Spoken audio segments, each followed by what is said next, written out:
SteelCity Scott, welcome in for another season of NFL football here, sir.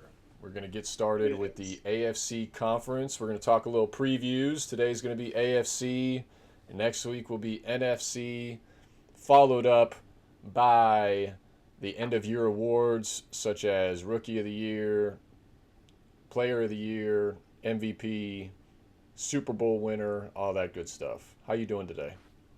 All the goodies. For me, I can only do one thing, and that's put on the ceremonial week one helmet here. It feels good to be back. Last week, we missed a few weeks, but we had a good reason. Okay. Uh, a new little Bet's Utopia future star joined us. So, my daughter. So we didn't finish the year too strong. We missed some weeks. So we got to look, we're excited to be back. It's been a long time. I do want to address one thing, though. I want to talk about where we currently stand through the last 2 years of picks, because the people might be curious where we stand. They might be curious who was ahead last year and the year before. If we get some newcomers, so I just want to go over some simple numbers here. All right, Miami Mike coming out of 159, 163 and two, right at 49%. Really not too horrible. We had some tough stretches. Uh, we're going to pick it up in 26. For myself, 182, 139, and 3, around 56%. Just want the people to have the numbers, so they can chew on them. It's going to be a good year. Um, I'm excited to see what the season has. There's a ton of off-season moves. A lot of teams with new faces, a lot of teams with new coaches. So let's just jump right into it. Yeah, tonight, AFC. Let's jump right into the AFC East. And I'm going to run through my picks. Okay. I've got the Bills taking the AFC East, and I'm going to get into why. I got the Patriots coming in second. I got the Dolphins coming in third, and the Jets coming in last in the AFC East. Now, the Bills, I got them winning 13 games. They do have a new head coach, Joe Brady. He was their OC last year. Look, that's the big storyline. The bigger storyline is, can Josh Allen make the leap? Can he get it done? Can he win a Super Bowl, right? Their window is closing. They're losing players. It's a different team than we've seen in the past. They beefed up his weapons with DJ Moore, who had a great season with the Bears. Look, it really comes down to offensive-minded head coach now. Josh Allen, playmaker. You got some additional weapons, DJ Moore. You got some players that were injured coming back, a decent offensive line, pretty stout defense, and they're in their new stadium this year, which I have heard the reviews are trash. But we'll see how it goes for the Bills Mafia. I think they take the AFC East pretty easily. Everyone's probably going to be all over the Patriots because of what they did last year. I think it was a bit of a fluke year in the best way possible. I think everything went their way. They played some tough games. They played Denver in the snow. That was a boring game. Defensive battle. Like some of these games where they didn't need to be an offensive team. Their defense showed up. And when they played a team that could score points in the Super Bowl, they got destroyed. So I got the Patriots coming in second here. They got A.J. Brown. That's going to be a great weapon for Drake May. Their head coach has got some off-the-field problems to deal with going into this season. But we'll see what happens. I just don't – 11-6 for me could be high. They might win 10 games.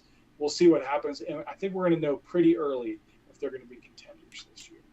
That takes us to your fish, okay?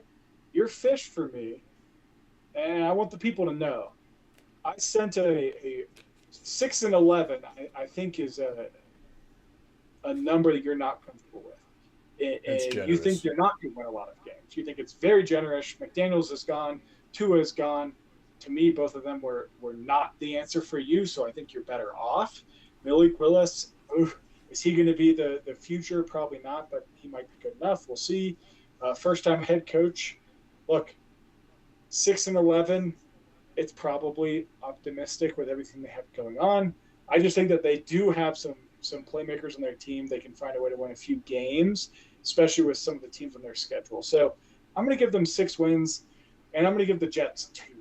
Geno Smith is leading that team. Yes, maybe he's good enough to get it done. They do have a stout defense. They got Minka. My boy Minka's made his way to New York. I don't know. I just don't see the Jets get it done. I think they're poo-poo. They're not going to have any backdoor covers. I just really don't think that they're going to get it done. They need another year or two there. They got rid of a lot of their star players. And they need a quarterback. So that's my breakdown. AFC East, Bills, Patriots, Dolphins, Jets. I think the Bills, this is the Bills' year. They have to make a deep push into the playoffs. Otherwise, the window is just going to keep closing on Josh Allen. Don't forget, Josh Allen has a child now, and there is a bump for athletes when they have their first child. Okay, just keep that in your back pocket. Look at it everywhere. It always happens. What do you got for me? Yeah, I'm with you. I got Bills at the top, 12-5. I think DJ Moore coming over for that offense is going to be big time for them. I feel like that was sort of the biggest thing they were missing last year, was one of those go-to receivers that you could just give 10, 12 targets a game and get out what you need to. I think a lot of that receiving core was kind of exceeding expectations a little bit for the past few years. Patriots, I'm with you also, right there at 11-6. A.J. Brown coming in, I think, is a massive upgrade compared to who they're losing in Stephon Diggs. So I think they'll be right there competing in this division and most likely competing for one of those wild card spots for the AFC as well.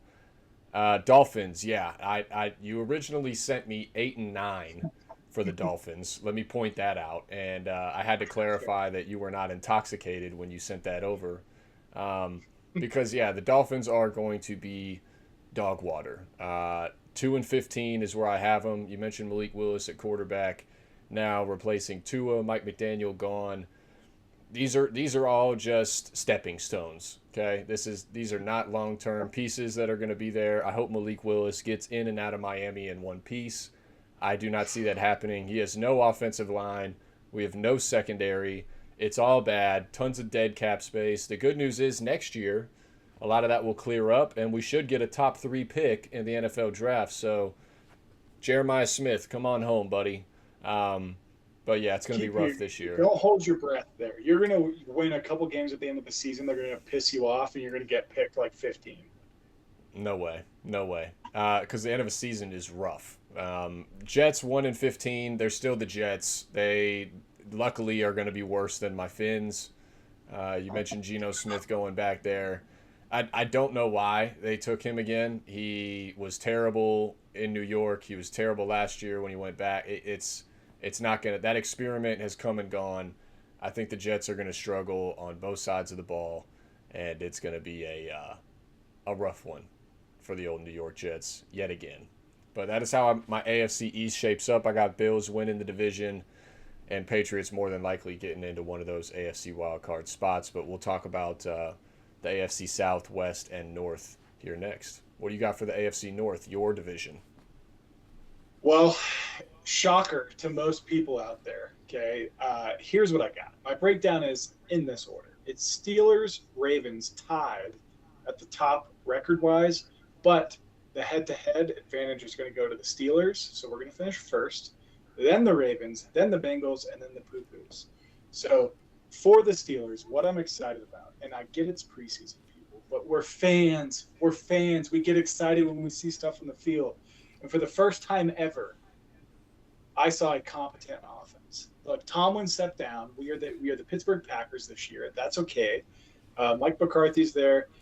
What we have to understand is our weapons, right? We have DK. We picked up Michael Pittman, who's a great leader, veteran, wide receiver. We got some younger guys. We got decent draft this year, in my opinion, to pick up some playmakers.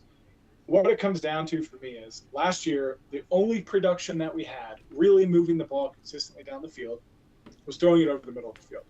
And we didn't do that. Every time we gave the ball to Darnell Washington, if he falls forward, he gets 5 yards. He's, 6'9", He's a giant. Why not feed the guy all the time to the middle of the field? Pat Fairmouth, great tight end. Not feeding these guys. Towards the end of the season, they were our most productive players to move the ball and red zone targets. So what I liked, I know it's preseason, okay? I'm trying to contain myself here, but I can't. We threw the ball over the middle of the field. We spread out the defense. We threw some deep balls. We used our young players. Our offensive line is looking decent. And when it comes down to it, just take away from our fantasy football group chat. For the first time, on it was like 4th and 2. Last year, we were running designed quarterback draws with Aaron Rodgers. That is not going to get it done in the NFL. You know what we did this year? Competent plays. We had multiple options. Ended up being a downfield throw for 17 yards. Hey, that's big for us having options. I said it last year. Why are we not having a rollout play where we have multiple options to ditch the ball to instead of a QB draw? It just didn't make any sense. So I know it's early. I'm trying to contain myself. I'm very excited for the Steelers season. A lot of people don't think we're going to win 10, 11 games, and that's right where I want to be. I want to be the underdogs. I think we're plus 550 to win the AFC North right now, and I love it. Then you have the Ravens. I hate the Ravens. Now, Tomlin and Harbaugh both moving on from teams they were in charge of for 18, 19 years. Look, first-time head coach for the Ravens. He's got a lot to manage. Isaiah Likely is gone. DeAndre Hopkins is gone. I know they beefed up their defense a little bit with Hendrickson coming from the Bengals, but when it comes down to it, AFC North football, it's always defensive, but you got to be able to score. I think a first-time head coach, that's a very, very tough division to have that in. There are no easy games. Even the Browns are going to be tough. So I think McCarthy's got the tenure in the NFL. He's going to figure it out. He's going to be fine. The Ravens, I just think it's going to be tough with the first-time head coach. They're going to struggle. They got playmakers, but Lamar's getting old, man. Lamar is getting old. And I'm not going to say anything good about any of the teams. You know that. Bengals up next. Look, the Bengals, poor Joe Burrow. He's a stud. You got Jamar Chase out here saying that he's no longer chasing the receiving yards records. He's chasing the touchdown record this year. That's what he's after. They could do it, right? The Bengals, for whatever reason, we talked about it last year too, they start slow and then they get so hot, but they're so far behind. They go on a 6-game win streak to end the season. They're playing lights out. Burrow's 300-plus yards, 4 touchdowns a game, no interceptions. But then it comes down to they never control their own fate. They need someone else to lose to get into the playoffs, and that's what's going to happen again. They're going to be 9-8. They're going to be the first team out of the AFC wildcard game. For a team like the Patriots, like the Colts, the Chargers, the Chiefs, will get into it a little bit, but they're going to be the first team out of the AFC playoffs. Then you got the Poo-Poos. Not going to talk much about them. I hate them. I have them at 5-12. Hopefully they go 0-17. That'd be super cool. Not much going on for them. They've got a lot of work to do. They have decent defense. They got rid of Garrett, which is, but they need a QB that can be trusted. They need a couple options offensively. The Poo-Poos coming last. All right. So AFC North, I do have faith in this first-year head coach, and I have the Ravens winning that division, going 12-5. And the main reason being, when you mentioned Harbaugh and Tomlin sort of being those guys, longest tenure at their teams in the NFL before they were let go onto greener pastures. I think there's a sense of when you walk into a place like that, it's very in the box. And I think when you have a new guy coming in, especially one without a lot of head coaching experience, you kind of get to let the dogs off the leash a little bit, and everybody gets to play a little more loose. You look at what Ben Johnson did last year, going from the Lions OC job to the Bears head coaching job, completely gave them a nice 180. I sort of think that could be something similar to here. I don't think that the head coach needs to necessarily change everything. I think there's a great blueprint that Harbaugh has set in the past, but there's definitely some things that he can change and tweak to kind of get the best out of his guys and put them in a better position to win. So I do have the Ravens going 12-5. I also have the Bengals going 12-5, tied with the Ravens for number 1. You mentioned their struggles at the beginning of the year. A lot of that has to do with, I think, injuries first and foremost. They seem to just be always injured, Joe Burrow included.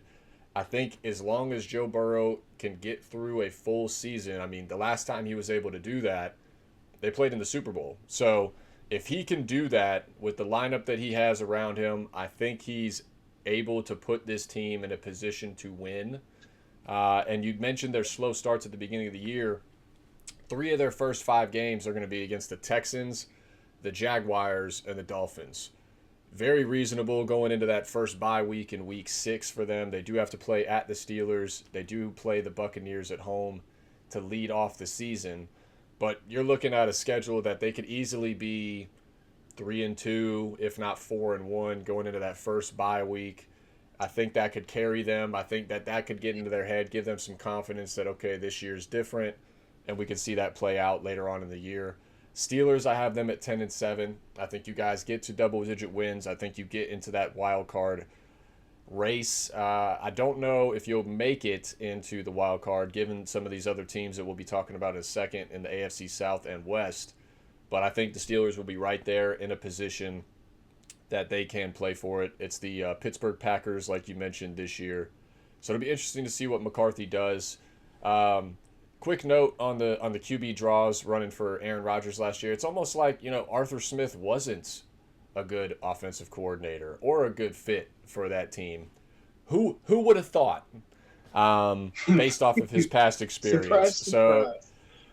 We'll see what they do. Again, it's a fresh feeling in that clubhouse, in that organization.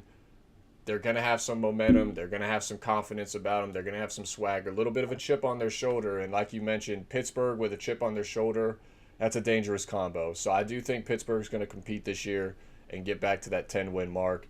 And then the Browns, I got them at 8-9. I just think there's going to be too much around them to really be able to take that next step to get back into a playoff spot. I think they're going in the right direction. I like some of the pieces that they've brought in. Obviously, Shador last year. Quinshawn Judkins at running back. A couple of big pieces on the defensive side of the ball, too, with Mason Graham. For me, the biggest piece is going to be Myles Garrett. I mean, how do you replace a guy consistently getting 15, 20 sacks per year, doing it with ease? When he's on the field, the entire defense played with a different swagger, a different level of confidence. How do you replace that? I think it's just going to be too much of an uphill battle. So I do have them at 8-9, but I could also see them falling down to closer to where you have them at that 5-12 mark. So I got them rounding out the bottom of the AFC North. You're a little look. I don't hate it. I think you're a little crazy on the Bengals, trusting them. You act like the Texans and the Jags are just a walk in the park. They could easily start the season 1-3 yet again. I have no faith in either one of them. But we'll talk. We'll talk. We can do that right now, actually. Perfect segue there. Take us away. So, yeah, AFC South. I do have the Colts winning the AFC South. I have them going 10-7. Nothing too impressive. Daniel Jones, how is he going to do? I mean, he had an outstanding year last year before he got hurt. Can he follow that up? Was that just a fluke? We'll find out if it takes the Sam Darnold trend of what Sam Darnold did in the Minnesota Vikings and then how he went to Seattle, obviously won a Super Bowl. If Daniel Jones can follow that up last year, maybe we're talking about the Colts making a deep run into the playoffs. But I do have them winning the division at 10-7.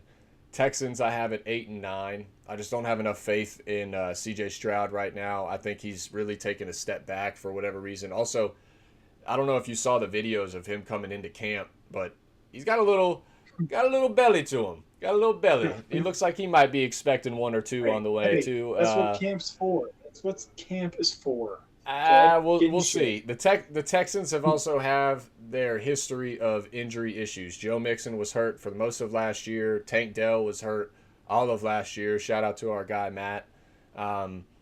They have problems, and if they can stay healthy, they have the defensive line, they have the front seven, they have the secondary where they can keep anybody close. It's if that offense can kind of take that next step and be consistent for them is really what I need to see. So until I see that, I got them at 8-9. Same thing with the Jaguars. I have them 8-9 as well. Trevor Lawrence, I feel like you could just flip a coin every game and you're going to get something different. There's no consistency there. One game he looks like an absolute superstar. The next game he looks like he should be the third string option with a headset on the sideline waiting. So they lose ETN at running back. Travis Hunter put on about 15 pounds of muscle. Looks like an absolute savage. Supposedly he's going to try to play both sides of the ball again this year. Again, a lot of this is going to come down to injuries and if these guys can stay healthy through these 17-game seasons. With them adding that extra game, taking away a preseason game, a little bit less of a little bit more pressure on the wear and tear side for some of these guys. So it'll be interesting how it all plays out, but I do have the Jaguars going just 8-9. And then to round it all out, the Titans I have at 7-10. I think they're going to take a next step. I'm a big believer in Cam Ward for obvious reasons, but I think that the pieces that they put around him on the offensive side of the ball, Carnell Tate is going to be an absolute savage for them. I think the connection between those two is going to be elite. The defensive side of the ball, they brought in some vets. I like what they're doing down there. The head coach as well, bringing in Brian Daboll as the OC to lead Cam Ward. We've seen what he's done with other quarterbacks, Josh Allen in particular when he was in Buffalo. I think that's going to be a big thing for the overall development of that offense as a whole and kind of just the game management side of it. He doesn't need to be Patrick Mahomes every play unless that offensive line forces him to. But I think they'll be able to put the guys into a better position where they can succeed a little bit more than what they were having to do last year. So I do like the Titans to take that next step. Not quite where they want to be, but they will start winning some games this year. Scott, how you got the South? No, got it. I got the top three teams very close. But first, let's focus on the Jags. I do think they take a step back from the great season they had last year. But I think so. The Jaguars are your best case, in my opinion, for pushing the first-time head coach narrative, right? Because of what Liam did last year with the Jags, right? First-time head coach with them coming in. Everyone thought he was goofy. He produced. He did exactly what you want out of a head coach. And I think what he's done is he's kind of leveled the whole team, really. I mean, you had Trevor Lawrence was struggling, right? I think he came in, whatever they're doing behind the scenes, he's kind of grounded him a little bit. He looked very good. He looked like Clemson Trevor Lawrence in a sense. I think they're going to continue to build off that. Like you said, there's a lot of good players coming back, Trayvon Walker, Brandon Strange, and you've got 15 pounds of muscle, like you mentioned, with Travis Hunter. He's going to try to play both ways. I think the Jaguars are going to be contenders again. I think they're going to be good. Now, if they completely fall off, then last year was a fluke, and they got to figure it out, and maybe you got to move on from Lawrence. But I don't buy into that. I think that they're going to be level-headed. They're going to be consistent. There really wasn't that much, major material swings for them in the offseason. So I think they're going to be a good team coming back, same players on both sides of the ball. And I've got them going 10-7. Tied again with the Texans, but you're going to take it with the head-to-head record. Look, the Texans are all over the place. You mentioned C.J. Stroud. He had a couple days off in the summer, it seems. But, look, we'll see if he can get back. Yeah, hey, look, he had a good time, okay? Preseason's here to get in shape, all right? They've got a bunch of great players on defense. Will Anderson Jr., it's a strength for them. Now, they are injury-prone, like you mentioned, and unfortunately, they've already started their injuries for the year.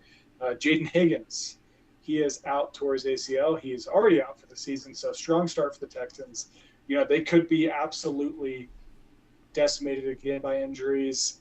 If C.J. Stroud starts the season slow and looks slow and heavy, then my prediction might be wrong here. I just think that he's going to get into playing shape, and they have a couple decent weapons. I think they're going to be okay. I got them winning 10 games.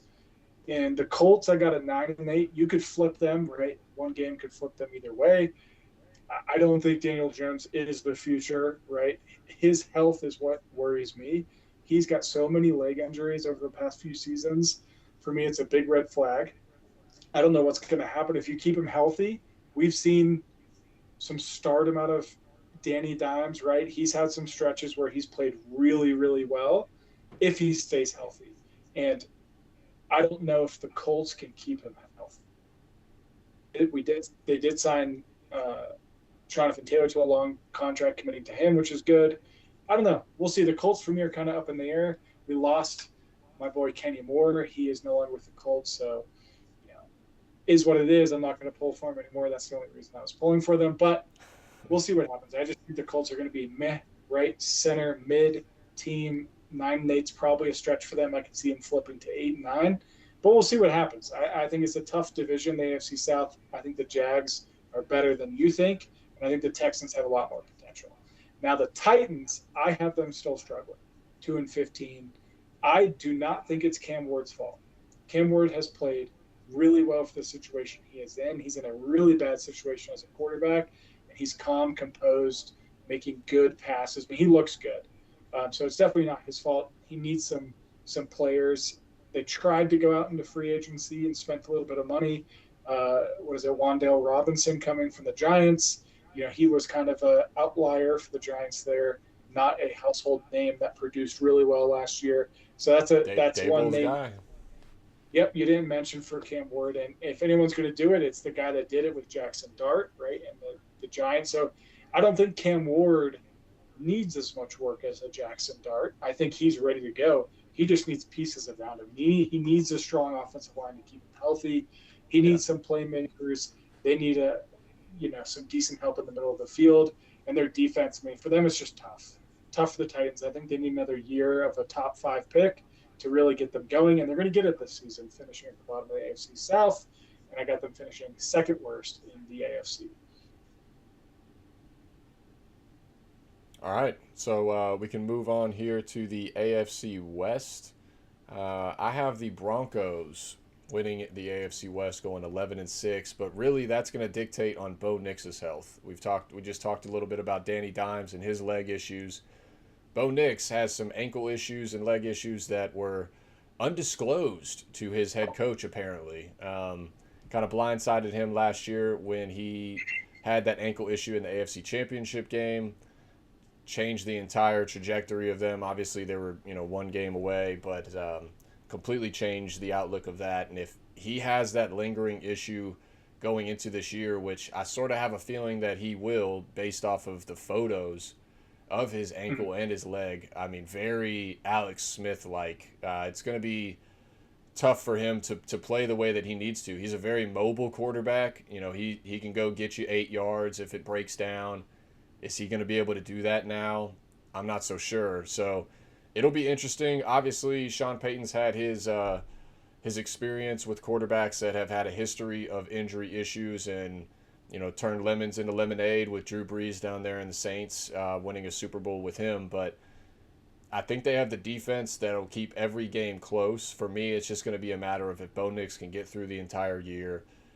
If he can't, who they have that's going to step up. Jarrett Stidham is their current backup, I believe. I'm not sure that he can get them over that hump that they need him to do. So I do have him at 11-6. I'm hopeful that Bo will be able to get through it, but definitely take that with a grain of salt. Chargers, I have at 10-7, going number 2. Mike McDaniel, you mentioned, coming from the Dolphins. He is now the OC there for Harbaugh. I think this is the year that Harbaugh starts to sort of really implement his philosophy, his game plan, his sort of stamp on this program. Amarian Hampton, he is now the full-time running back. It's very clear that it's going to be his job. They did lose Keenan Allen. Keenan Allen went to the Colts, signed a deal there. But they have weapons around Herbert. And Herbert's got the arm. McDaniel's got the brain. That offense is going to be lethal. For me, it's the defensive side of the ball. Again, just a recurring issue with most of these teams, but the Chargers specifically on the defensive side of the ball, they cannot stay healthy. Denzel Perryman, Derwin Jones, the Joey Bosa, they cannot stay healthy. They cannot stay on the field. They are going to have to do that in order to compete in the AFC, let alone the AFC West. I think they will be able to get enough done to be in the AFC wildcard race and hunt. But that is yet to be seen based off of if they can stay healthy or not. Chiefs, I have them at 9-8. I think their window has come and gone.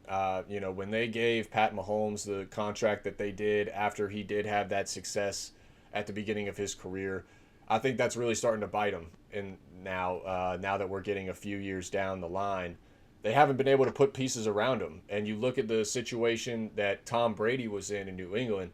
The reason that they were able to consistently win year in and year out is because Tom didn't take those astronomical contracts. Say what you want about the guy. I'm not a huge fan in general, but he did what was best for the team, and he knew what was best for the team in order for them to put out a Tampa Bay, winning perfect team. example. Yeah.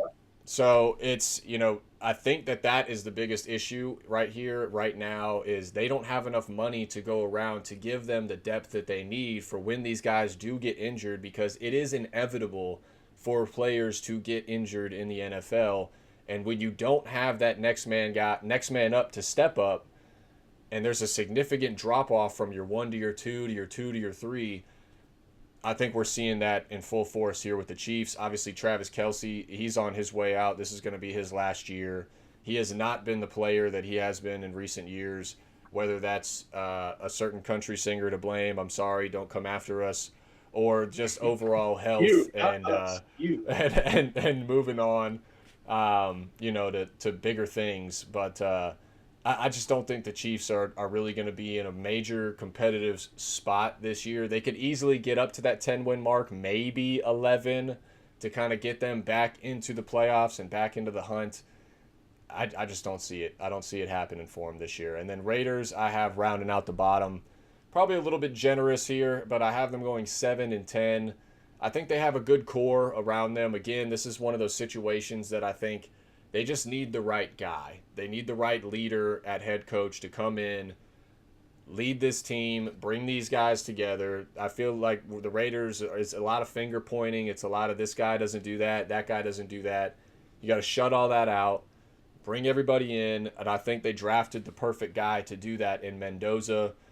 He is a team guy. He's going to put the team on his back if he needs to. He's going to talk with his play rather than his words. And that's what the Raiders need. They've done a lot of chatter over the years, a lot of chippiness. They just got to shut up and play. So I think they'll be able to do that. Mendoza quarterback, Genty coming back. They were able to get Max Crosby back on the defensive line after he sort of had a potential sneak away there to Baltimore before the Ravens ended up going with Hendrickson, like you mentioned. I think the Raiders will be able to compete, sneak a few games this year. So that's why I do have them getting to that 7-10 mark, but not much more past that. What do you got? I was just scrolling the news for the Colts here.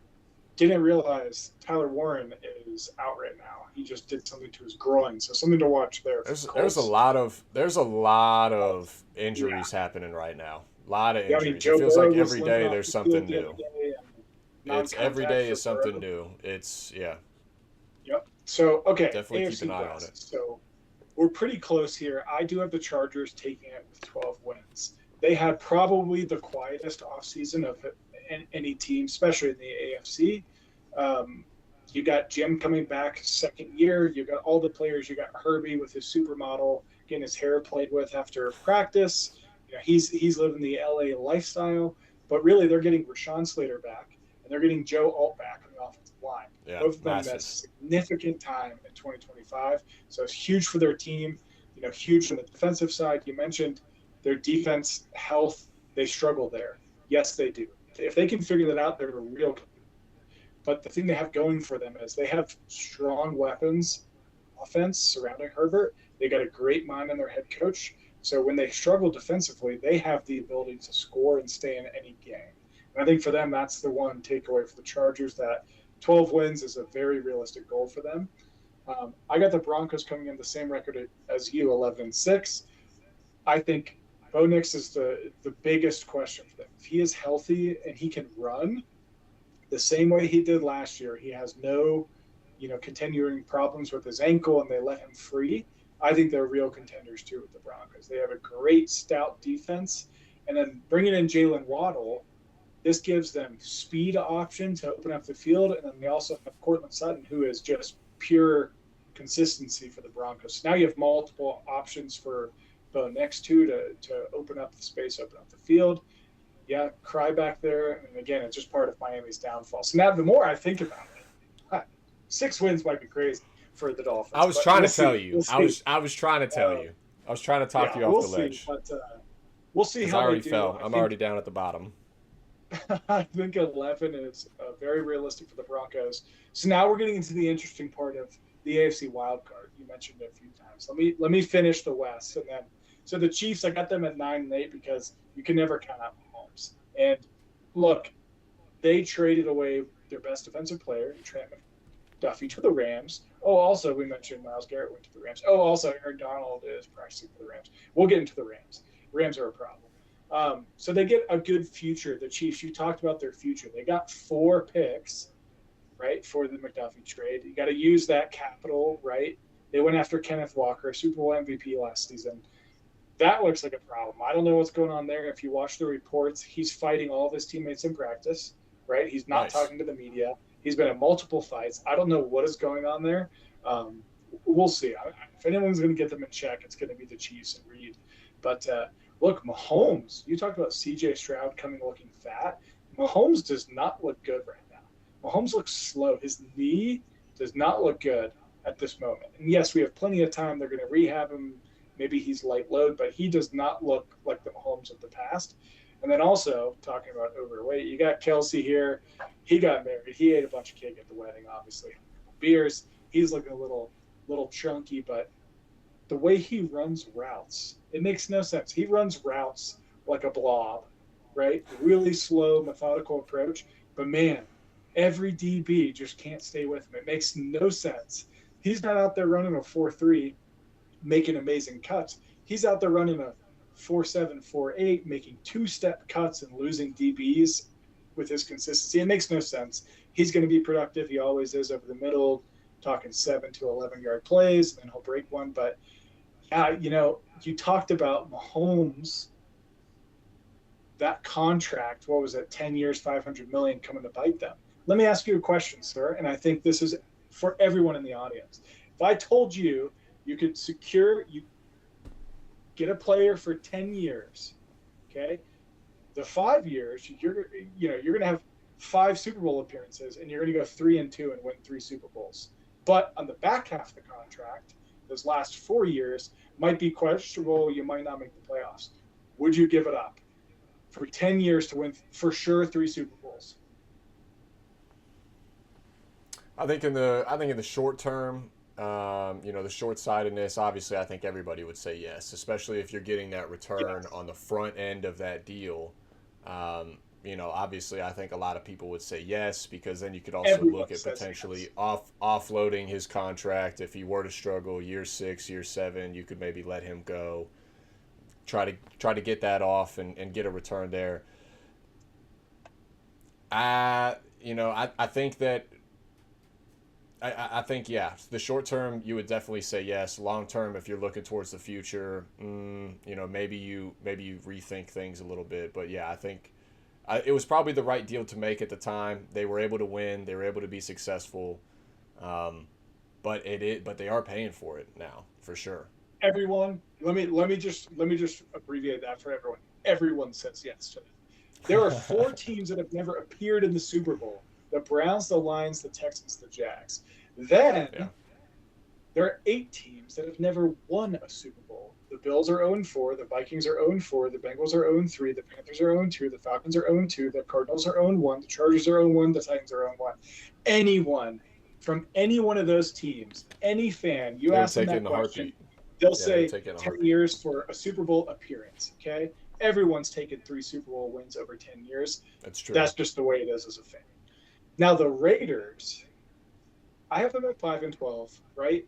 I think they have a lot of the pieces they need to succeed. They just need a little bit more time for them to marinate. Okay, I do think Mendoza's the right play for them to bring that team together. Gentry, fantastic running back. Brock Bowers, he's a first-round pick in everyone's fantasy football leagues, right? He is the premier tight end in the NFL right now, in my opinion, from a stats perspective. He gets it done. I think they have a lot going for them. They need a few more pieces. The whole Crosby thing was weird in the offseason, going to Baltimore, then not going. Sounds like him and Kirk Cousins getting into it in the field because he's hitting the young quarterback in practice. So, look, you're always going to have a defensive player who wants to be flashy and is always going to hit the quarterback. I've never understood it. It happened every day in practice, from my point of view too, and I've always been like, what are we doing? Just stop running. I don't understand. But it is what it is. They got the right people coming together in the Raiders. I think, mid-season for them, 5-6 wins, get another high draft pick, and they're going to start being contenders. The problem they have is the 6 games a year they play are against the Chargers, Broncos, and Chiefs, and that's a tough division for them. So now it takes me to your point. You keep talking about the AFC wildcard. Look, you have the Bills, the Patriots, the Steelers, the Ravens, the Bengals, the Chargers, the Broncos. You got to put the Chiefs in there. That takes us to 8 teams. And then the Jags, Texans, Colts. I mean, you have a bunch of teams that are going to be fighting for that wild card spot. And there's a good chance that there's going to be a division in the AFC that puts 3 teams in again. It could be the AFC North. It could be the AFC West. It could be the AFC South. It won't be the East. It depends. It will not be the East. Yeah, that's why I didn't mention them. But, yeah, there's the other divisions. There's a real good chance. And for me, it all comes down to it's exciting. 30% of the teams in the AFC have new coaches this year. It'll be exciting to see what happens. I am excited. I'm going in with a clean slate. I'm going to try my best to contain my excitement. But as soon as week 1 rolls around, I'm going to be head to toe in Steelers gear. I'm going to be all the way in if we win and all the way out if we lose, because that's just how I roll. Yeah, I'm excited. Look, I'm excited getting the NFC. I'm excited to talk about who we think is going to win, right? But the AFC is kind of wide open for me. When you got a couple top contenders with the Bills, the Chargers, but besides like that, the AFC for me is wide open. So it'll be exciting to see what happens this year. Yep, I agree with you. And then that note too about Crosby going after Mendoza and Kirk Cousins standing up. I don't know if you've seen it, but Hard Knocks is going with the Seattle Seahawks this year. They actually made a point about that in one of the episodes. Derek Hall, the linebacker who just got paid for the Seahawks this past year, probably one of their best defensive players, going after Sam Darnold on plays, and Mike McDonald had to get into him a little bit. I mean, it just, for whatever reason, I get it. It's adrenaline. Guys are obviously trying to sharpen their skills. But at a certain point, there's a time and a place to sharpen those skills, and it's not going against your starting quarterback and trying to make a statement in training camp. Yeah, not in training camp. So I'm with you. I agree. All right, well, wraps up the AFC conference preview here for the NFL Full Slate Show, first episode of the season. Feels good to be back. Once again, we'll be back next Thursday. We'll drop this episode. It'll go live tonight. Thursday night at 8 p.m. Should be up on the podcast at the same time as well. Next week, we'll be talking the NFC conference. And then the following week, again, we'll wrap it up with those end-of-year awards, who we think is going to win the Super Bowl. That'll be a fun one. And then the following week, week 1. Week 1 is here. It's right around the corner. So we are less than 1 month from football, folks. So bear with us. We're almost there. Get ready. It's right on the horizon. Grab your popcorn and buckle up, ladies and gentlemen. That's right. That's right. Also, make sure to comment, like, and subscribe here down below. Make sure to put that bell notification on so when we do hit these, you will get the notification. We're going to try to do a couple live shows once the season gets rolling, but with life being what it is, you can expect a recorded video at least every Thursday night at 8, but we will also do our best to go live. So again, make sure to put that bell notification on down there so you get the alerts for when we do go live, when we do upload something. That stands for the college show as well. It's going to be a great year, so definitely make sure to tune in. We appreciate everybody watching. Appreciate everybody listening. Hold on. Scott, Before we get out of here, I just want Miami here to lean a little to his left. I want everyone to focus right to the right of the spinning helmet in the background and read what that says. Very exciting news. If you can read it. It's a little far away. It's a little far away. Miami Mike. That is also on the horizon. There we go. All right. Well, thank y'all for watching. Thank y'all for listening on the podcast. We will catch you next Thursday. Have a good week.